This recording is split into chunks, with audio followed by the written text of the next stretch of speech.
Hi you guys, welcome to Season That-ish. Today I'm going to be teaching you how to make some really good chili. This is the best chili that I've made to date. So stick around if you want to learn how, and don't forget to like, comment, and subscribe to support my new channel. Alright, so here are the ingredients that you're going to need. Obviously you're going to need ground beef, as well as some vegetables, the onion and peppers, some garlic, red kidney beans. I will have all of the ingredients plus the measurements down in the description box. Looking at the ingredients list, you can already tell that we're adding a lot of different flavor. So with the beef flavor, we're not only having the ground beef, but we have beef bouillon cubes and we have beef broth. For the chili flavor, we have chili powder, and we also have chipotles in that really delicious adobo sauce. For the tomato flavor, we have the crushed tomatoes, which is more of a fresh tomato taste, but we're also adding tomato paste for that depth of flavor. So you guys really have to learn how to build flavors on top of each other so that none of your food is ever one-dimensional.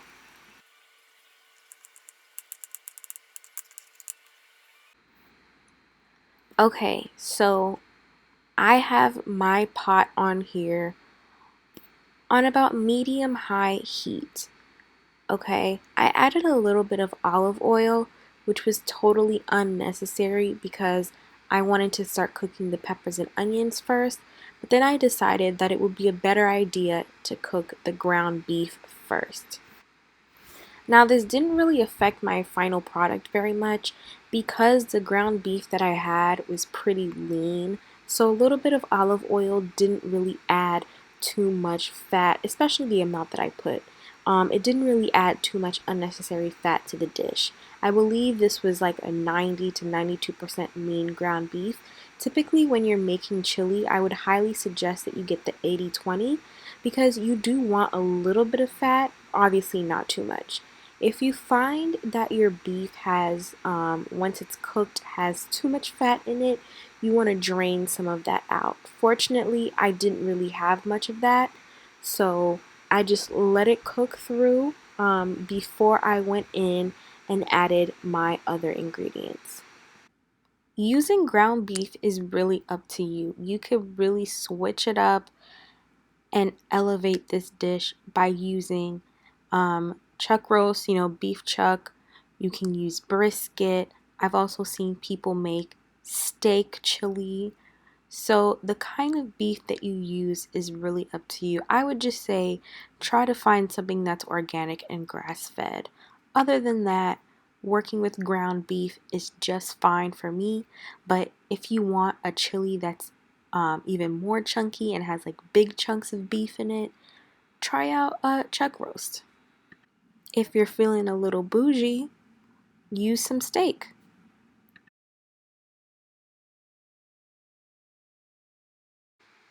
Now that my beef has cooked down a little bit, I'm adding in my onions and peppers at this step.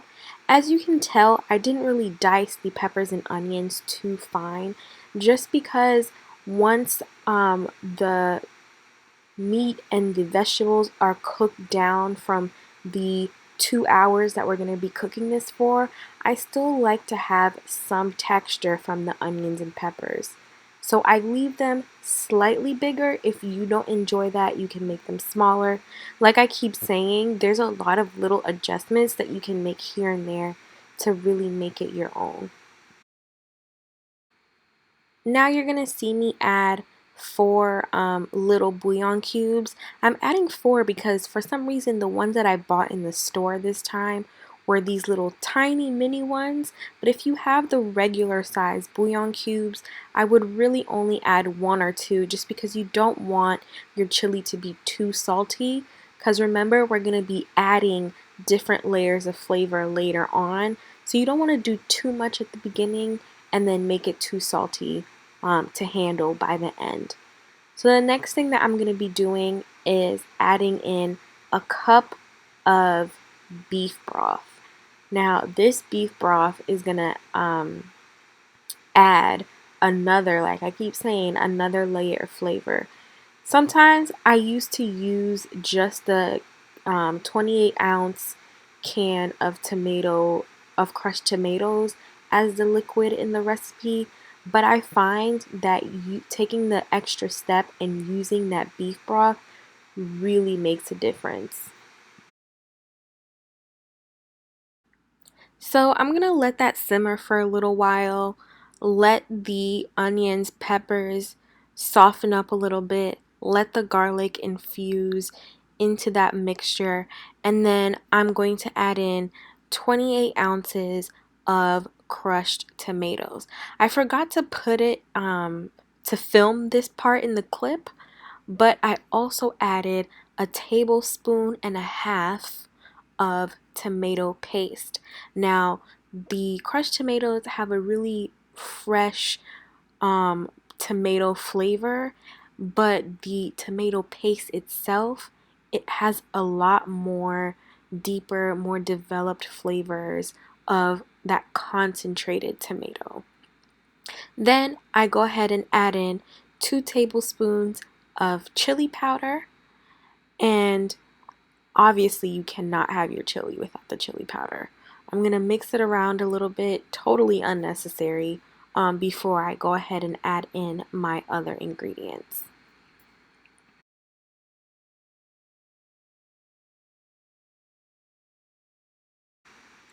Now is the time when I really go in and add all of my spices. So I start off with paprika. You can go for about half a tablespoon to a tablespoon of paprika. I add about a teaspoon of cumin and half a teaspoon of coriander. Then, the Goya Adobo Seasoning that I put in everything, I add some of that in there too, which is why I also say don't add too much of the Beef Bouillon Cubes at the beginning because we're adding different spices. Now, the thing that really makes this dish are these chipotle peppers in adobo sauce. I pour about a tablespoon of the adobo sauce from the can into the chili, and then I pull out 2 of the peppers, chop them up, and throw them in there too. This will really take your chili to the next level, okay? That thing is so flavorful when you add it to your chili. It's just amazing. I add in a couple of dashes of hot sauce and then a can of rinsed and drained red kidney beans.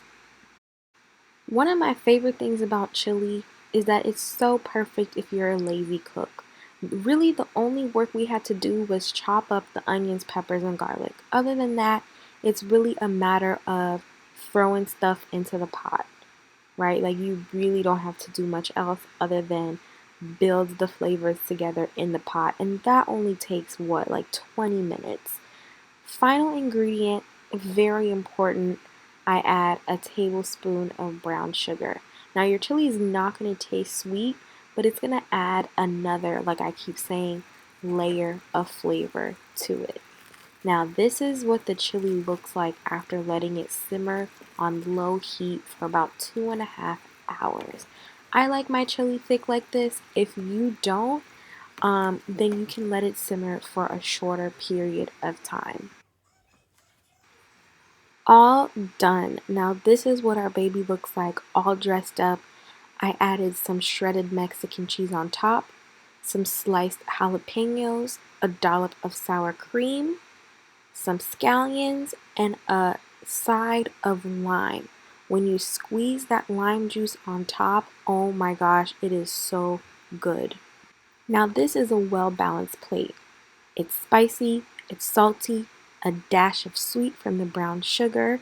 We have fat from the cheese and the sour cream, some freshness from the green onion and jalapeno, and a little bit of acid from the lime to top it all off. It's literally so good.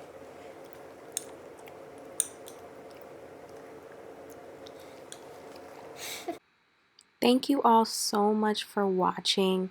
I just started this YouTube channel because I'm so passionate about cooking and about food. So if you want to see more, you want to see more recipes from me, please subscribe. I have a lot more coming in the future. Bye.